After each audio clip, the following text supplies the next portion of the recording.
தனுசு ராசி நண்பர்களே, தனுசு ராசி நண்பர்கள் இந்த வீடியோவை பார்த்துருக்கீங்க அப்படின்னா, ஓம் அகத்தீசாய நமக, ஓம் அகத்தீசாய நமக, ஓம் அகத்தீசாய நமக அப்படின்னு மறக்காமல் கமெண்ட் செக்ஷனில் 3 டைம் பதிவிட்டுட்டு உங்களோட மைண்ட்லேயும் சரி உங்களோட உதடுகள்லையும் சரி அடிக்கடி இந்த வார்த்தை உச்சரிச்சிட்டே இருங்க. அது 3 டைமும் கிடையாது, 9 டைமும் கிடையாது, 11 டைமும் கிடையாது. எப்போ தோணுதோ அதை சொல்லிகிட்டே இருங்க. மிகப்பெரிய உங்களுக்கு ஒரு ஆளுமை கொண்ட ஒரு முக்கியமான நாட்களாக இன்னைக்கு கொண்ட வரக்கூடிய நாட்கள் அமைய போது அதுக்கு இந்த மந்திரம் ஒரு மிகப்பெரிய சக்தியாக அவங்க கூட வந்து நிற்குங்க. ஸோ மறுபடியும் சொல்கிறேன், கேட்டுக்கோங்க. ஓம் அகத்தீசாய நமக, ஓம் அகத்தீசாய நமக, ஓம் அகத்தீசாய நமக. மறக்காம கமெண்ட் செக்ஷனில் பதிவிடுங்க. உங்களுக்கும் அது நல்லா மைண்டில் ஏறும். அதே மாதிரி மற்றவங்களுக்கும் பார்க்குறவங்களுக்கும் புரியும். ஸோ அதே மாதிரி இந்த வீடியோவில் நான் முழுமையான ஒரு விஷயம் சொல்ல போகிறேன்.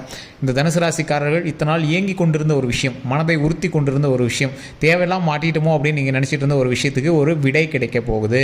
அந்த விடையின் மூலமாக மன நிம்மதி, மன நிறைவும் கிடைக்க போகுது. ஸோ இப்போ நான் சொல்கிற விஷயத்தை ஸ்கிப் பண்ணாமல் இந்த வீடியோ ஃபுல்லாக பார்த்துட்டே வாங்க. சின்ன சின்ன பரிகாரங்கள் சொல்கிறேன், அதை வீட்டிலேருந்தே நீங்கள் வந்து பண்ணலாம். அதுக்கு பணம் செலவு பண்ணணும் அப்படிலாம் எதுவுமே கிடையாது. ஸோ அதே மாதிரி இதில் நிறைய பேருக்கு நிறைய சந்தேகங்கள் இருக்கும். சார் இப்போ நீங்கள் சொல்கிறது வந்து பொது பலம் தானே, தனுசு ராசியை பொறுத்த வரைக்கும் நீங்கள் பொது பலம் சொல்லுவீங்க, தனிப்படையான ஜாதகம் பார்க்கணும் அப்படின்னு ஆசைப்படுறீங்க. கீழே ஃபோன் நம்பருக்கு இருக்குது, டிஸ்கிரிப்ஷன்லேயும் நம்பர் இருக்குது, ஸ்க்ரீன்லேயும் நம்பர் இருக்குது. வேணும் அப்படின்னா ஜஸ்ட் நீங்கள் வந்து ஃபோன் பண்ணிங்க அப்படின்னா போதுமானது. உங்களோட எல்லா ப்ராப்ளத்தையும் வந்து ஃபோன் மூலமாக சால்வ் பண்ணி வச்சுருவாங்க.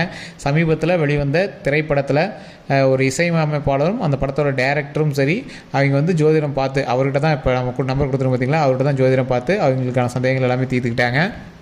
அது மட்டும் இல்லாமல் நிறைய ஜோதிடர்களுக்கு ஆசானாக இருக்கக்கூடியவர், நிறைய ஆக்ட்ரஸுமே வந்து அவர்கிட்ட பார்த்துட்டு தான் இருக்காங்க. அதே மாதிரி பொலிட்டிஷியன்ஸ் பார்த்துட்டு தான் இருக்காங்க. ஒரு விஐபி ஜோதிடர் தான். ஸோ ஃபோன் பண்ணால் அதிகமாக காசு கேட்பாங்களோ அப்படிலாம் மைந்துக்கு வேண்டாம். ஒரு மிடில் கிளாஸ் மனிதனுக்கும் ஒரு எளிமையாக A to Z எல்லாமே தெரிஞ்சுக்கிற அளவுக்கு திறமையான ஒரு ஜோதிடர். ஸோ அதனால தான் அவர் வந்து ஆசானாக இருக்கார், குருவாக இருக்கார். ஸோ உங்களுக்கு வேணும் அப்படின்னா கீழே நான் நம்பர் கொடுத்துருக்கேன், ஜஸ்ட் நீங்கள் வந்து கால் பண்ணி கேட்டு தெரிஞ்சுக்கோங்க.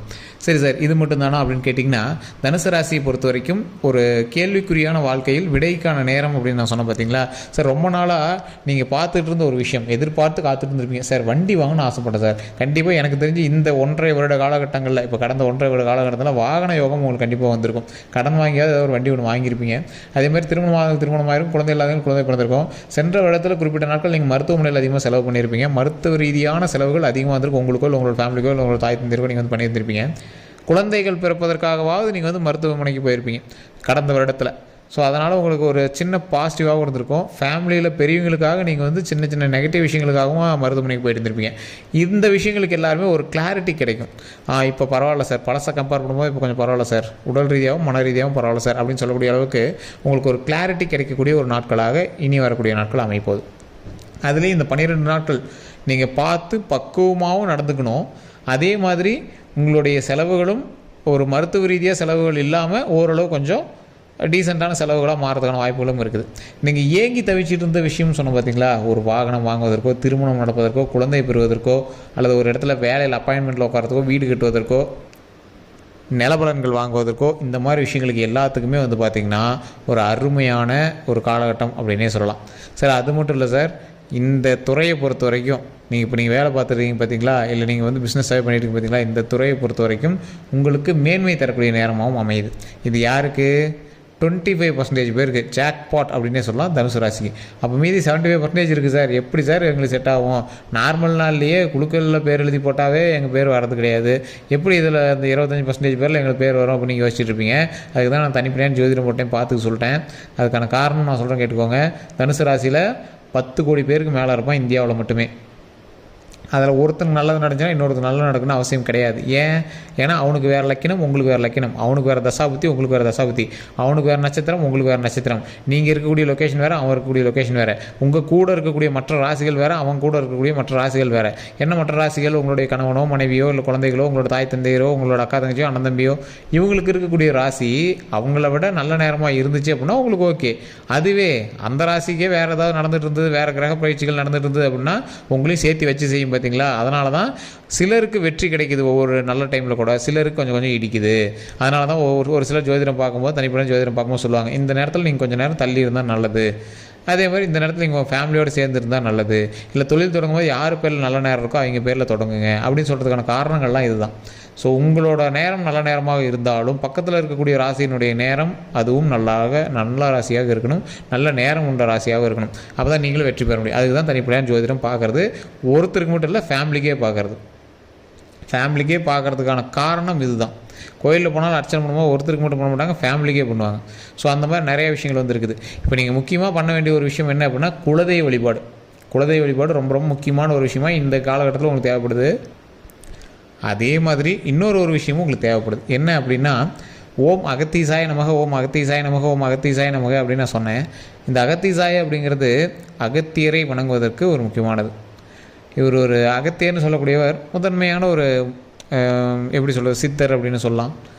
இல்லை ஒரு எப்படி சொல்கிறது, ஒரு ஆத்மார்த்தமான குருக்களுக்கெல்லாம் குரு, முக்கியமான முனிவர். உங்களுக்கு சொல்லணும் அப்படின்னா சித்தர் முனிவர் இப்படிங்கிற பேரில் தான் உங்களுக்கு சொல்லணும். ஆனால் கடவுளுக்கு அடுத்தபடியாக இருக்கக்கூடியவர்களில் முதன்மையானவர் அகத்தியர். அதை நீங்கள் மயில் ஞாபகம் வச்சுக்கோங்க. இந்த அகத்தியரோட கதைகள் நீங்கள்லாம் கேட்டிருப்பீங்க. திருமணம் நடக்கும்போது, சிவபெருமான திருமணம் நடக்கும்போது ஒட்டுமொத்த உலகமே ஒரு சைடு போகும்போது அகத்தியர் மட்டும் ஒரு பக்கம் நின்னாராம்.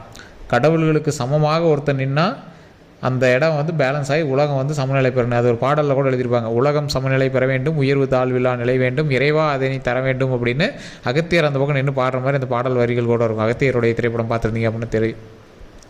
அந்த அளவுக்கு வந்து அகத்திய மாமுனி வந்து மிகப்பெரிய சக்தி வாய்ந்தவர் அந்த முனிவர். ஸோ அதனால தான் கடவுள், அத்தனை கடவுள்களும் ஒரு இடத்துல ஒருங்கிணைந்த போது கூட பூமி சாயாமல் இருக்கிறது சரிசமமான ஒரு ஆள் அங்கே நிறுத்தணும் அப்படின்னு அகத்தியரை போய் நிற்க சொன்னாங்களாம் கடவுள். ஸோ அந்தளவுக்கு பவர் இருக்கிறவர் தான் அகத்தியர். இந்த காலகட்டத்தில் உங்களை காப்பாற்றுவதற்கும், உங்களை சமநோக்காக சமநிலையாக கொண்டு வருவதற்கும், உங்களுடைய பிரச்சனைகளிலிருந்து உங்களை வெளிக்கொண்டு வருவதற்கும், நீங்கள் ஆசைப்பட்ட காரியங்களை நிறைவேற்றுவதற்கும் உறுதுணையாக இருக்க போகிறவர் இந்த 12 நாட்களுக்கு அகத்தியர் தான். ஸோ சித்தர்கள் வழிபடுறது நிறைய பேருக்கு பிடிக்காம கூட இருந்திருக்கலாம். கடவுள் மட்டும் தான் சார் வணங்குவேன், நான் இஷ்ட தெய்வங்களை மட்டும் தான் வணங்குவேன், இப்படி தான் இருந்திருக்கலாம். தற்போதைய நிலைமையில் உங்களுக்கு தேவையானவர் அகத்தியர். இந்த 12 நாட்கள் நீங்கள் வணங்கி பாருங்கள், உங்களுக்கு ஒரு அவுட்புட் தெரியும். குழந்தை இல்லாதவங்களாம் ஒரு சூப்பரான ஒரு ஜாக்பாட் டைமு. அகத்தியர் வணங்குவதற்கு நீங்கள் பெருசாக எதுவும் பண்ணலாம் இல்லை, சுத்தபத்தமாக இருக்கணும் கொஞ்சம், அவ்வளோதான். கொஞ்சம் சுத்தபத்தமாக இருங்க. ஓம் அகத்தீசாய நமக, ஓம் அகத்தீசாய நமக, ஓம் அகத்தீசாய நமக. ஸோ இதன் மூலமாக அகத்தியரை பிரபஞ்ச உண்மையோடு இழுக்கிறீங்க. ஓம் அப்படிங்கிறது பிரபஞ்ச வார்த்தை, அகத்தீசாய நமக அப்படிங்கிறது அகத்தியரை வந்து வாழ்த்துவதற்கான இது. ஸோ இதை சொல்லிவிட்டு மனசை ஒரு நிலையாக எந்த ஒரு விஷயத்தையும் கேள்விக்குறியாக பண்ணாதீங்க. இது நடக்குமா நடக்காதான்னு கேட்காதீங்க. இந்த இடத்துல எனக்கு இந்த லாபம் வேணும் அப்படிங்கிறத மைண்டில் ஃபிக்ஸ் பண்ணிவிட்டு ஒரு கட் அண்ட் ரைட்டாக அப்படியே அழகாக சாமிகிட்ட எப்படி வணங்குவோம் அந்த மாதிரி வணங்கணும். இது நடக்குமா என்ன பண்ணுறதுன்னு தெரியலன்னு எந்த இடத்துலையுமே நீங்கள் வந்து வணங்கக்கூடாது. எந்த கோயிலுக்கு போனாலும் சரி. ஒரு எக்ஸாம்பிளுக்கு ஒரு தொழில் தொடங்கியிருக்கேன், இதில் வந்து லாபம் வருமா வராதான்னு தெரியல அப்படின்னு நீங்கள் வந்து சாமிகிட்ட வணங்கக்கூடாது. தொழில் தொடங்கியிருக்கேன், ஒன்றை நம்பி தான் சாமி தொடங்கியிருக்கேன், இதில் எனக்கு லாபம் வரணும், பிரச்சனைகள் வரக்கூடாது, அந்த பிரச்சனைகளுக்கு வார்த்தையோடு நீங்கள் பயன்படுத்தக்கூடாது. பிரபஞ்சத்தில் ஒரு வார்த்தையை மட்டும்தான் அது வந்து அப்சர்வ் பண்ணும். அதனால் எங்களுக்கு வந்து லாபத்தை கொடு, சந்தோஷத்தை கொடு, நிம்மதியை கொடு, உடல் ஆரோக்கியத்தை கொடு, மன வலிமையை கொடு. அதே மாதிரி எந்த நெருடல்களும் இல்லாமல், எந்த ஒரு தடைகளும் இல்லாமல் எங்கள் லாபமும் மன சந்தோஷமும் மன நிம்மதியும் கொடு. அதே மாதிரி வரவுகளுக்கு ஏற்ப நிறைய மகிழ்ச்சி எங்களுக்கு இருக்கணும் அப்படின்னு தான் நம்ம வந்து வணங்கணும். ஸோ இது வணங்கிட்டு எங்களுக்கு நீண்ட ஆயுளை கொடு அப்படின்னு நம்ம வந்து வணங்கணும். ஸோ இதுதான் வந்து ஒரு முக்கியமான வணங்கும் முறை. அகத்தியருடைய நாமத்தை சொல்லி ஓம் அகத்தீசாய நமகன்னு சொல்லி எங்களுக்கு நீண்ட ஆயுள் கூட, உடல் ஆரோக்கியத்துக்கும் மன வலிமை கொடு, மாதம் 40-50 லட்ச ரூபாய்க்கு மேலே லாபத்தை கொடு, எங்களுக்கு நிறைய தொழில்களை உண்டாக்கி கொடு, அதன் மூலமாக நல்ல பெயர்களை வாங்கி கொடு. இப்படி தான் நம்ம வணங்கணும். நிறையா பேர் சொல்லுவாங்க, என்ன சார் அவ்வளோலாம் இப்படிலாம் கேட்கலாமா, இப்படிலாம் சாமி வணங்கலாமா அப்படின்னு கேட்குறவங்கலாம், நம்ம எடுக்கிற காரியங்கள்லேயே நம்ம ஃபஸ்ட்டு நம்பணும். நம்மளுக்கு இவ்வளோ வருமானம் வரணும் நம்ம ஃபஸ்ட்டு நம்பணும். நம்மளுக்கு இந்த அளவுக்கு நல்லது நடக்கும் நம்ம வந்து நம்பணும். உங்களுக்கு உடம்பே சரியில்லை அப்படின்னாலும் நம்மளுக்கு உடம்பு சரியாயிடும், எந்த பிரச்சனையும் வராது அப்படின்னு நம்ம நம்பணும். அது இந்த நம்பிக்கையின் போது தான் கடவுள் வந்து அதுக்கு தகுந்தாற் போல் நம்மளுக்கு வந்து கொடுப்பார். ஸோ இது வந்து நிறைய பேர் தெரியறதில்ல. அதே மாதிரி மற்றவங்க மேலே கோபமாக இருந்தீங்க அப்படின்னா கோயிலில் போய் அவங்க மேலே எந்த ஒரு இதுவும் பேசக்கூடாது. அவங்கள பற்றி சாமிகிட்ட கம்ப்ளைண்ட்டோ அதெல்லாம் பண்ணக்கூடாது. அது எந்த பக்கம் திரும்புன்னு தெரியாது, அது நிறைய பேருக்கு தெரியறதில்ல. ஸோ இறைவன்கிட்ட வணங்க போனீங்க அப்படின்னா பாசிட்டிவான விஷயத்தை மட்டும் வணங்குங்க, பாசிட்டிவான வார்த்தைகளை மட்டும் பேசுங்க, பாசிட்டிவான விஷயங்களே நடக்கும். தனுசு ராசி அப்படி ஒரு ஜாக்பாட்டான டைம். இந்த அகத்தியரை வணங்கி உங்களுடைய ப்ராப்ளம் எல்லாம் சொன்னீங்க அப்படின்னா ஆட்டோமேட்டிக்காக அந்த ப்ராப்ளம் எல்லாம் சால்வ் ஆகி நீண்ட ஆயுளையும் உடல் ஆரோக்கியத்தையும் மன நிம்மதியும் நல்ல வருமானமும் தரக்கூடிய ஒரு காலகட்டமாக இந்த 12 நாட்கள் உண்டாக்கி கொடுப்பதற்கு முதல் அஸ்திவாரம் போடுவது இந்த 12 நாட்கள். அதற்கு நீங்கள் வணங்க வேண்டிய தெய்வம் உங்களுடைய குலதெய்வம், அதற்கு பிறகு அகத்தியர். நீங்கள் அகத்தியரை வந்து நீங்கள் சித்தராக பார்க்குறோம், முனிவராக பார்க்குறோம், அதெல்லாம் நாங்கள் வணங்க மாட்டோம் அப்படிங்கிறீங்க. குலதெய்வ வழிபாடு பண்ணிவிட்டு நான் சொன்ன மந்திரத்தை முடிஞ்சால் உங்களுடைய மனதார சொல்லுங்கள். மனதார சொல்லணும், ஏன்டா இங்கே சொன்னாங்கலாம் சொல்லாதீங்க, மனதார சொல்லுங்கள். மிகப்பெரிய நன்மை கிடைக்கும். அது உங்களுக்கே போக போக தெரியும். வேறு ஏதாவது கருத்துக்கள் இருக்குது அப்படின்னா மறக்காம கமெண்ட் செக்ஷனில் பதிவு விடுங்க. மேலே வந்து ஃபோன் நம்பர் கொடுத்துருங்க. அந்த ஃபோன் நம்பரில் டவுட் ஏதாவது இருந்தாலும் கிளியர் பண்ணிக்கோங்க. அதே மாதிரி கீழே கமெண்ட் செக்ஷன்லேயே நீங்கள் வந்து உங்களுடைய கருத்துக்கள் எதுவாக இருந்தாலும் சொல்லலாம். மறக்காமல் அந்த ஓம் அகத்தீசாய நமக, ஓம் அகத்தீசாய நமக, ஓம் அகத்தீசாய நமக அப்படின்னு 3 டைம் கமெண்ட் செக்ஷன்லேயும் பதிவிடுங்க. இந்த வீடியோ பிடிச்சிருந்தா உங்களோட நண்பர்களுக்கு கண்டிப்பாக பகிருங்க. தனுசு ராசிக்காரர்களுக்கு கண்டிப்பாக பகிருங்க. ஃபேஸ்புக்கில் பார்க்குறீங்க அப்படின்னாலும் குரூப்பில் நீங்கள் வந்து ஷேர் பண்ணுங்கள். எல்லோருக்கும் நன்றி நண்பர்களே. ஃபேஸ்புக்லேயும் ஃபாலோ பண்ணிக்கோங்க. எல்லோருக்கும் நன்றி.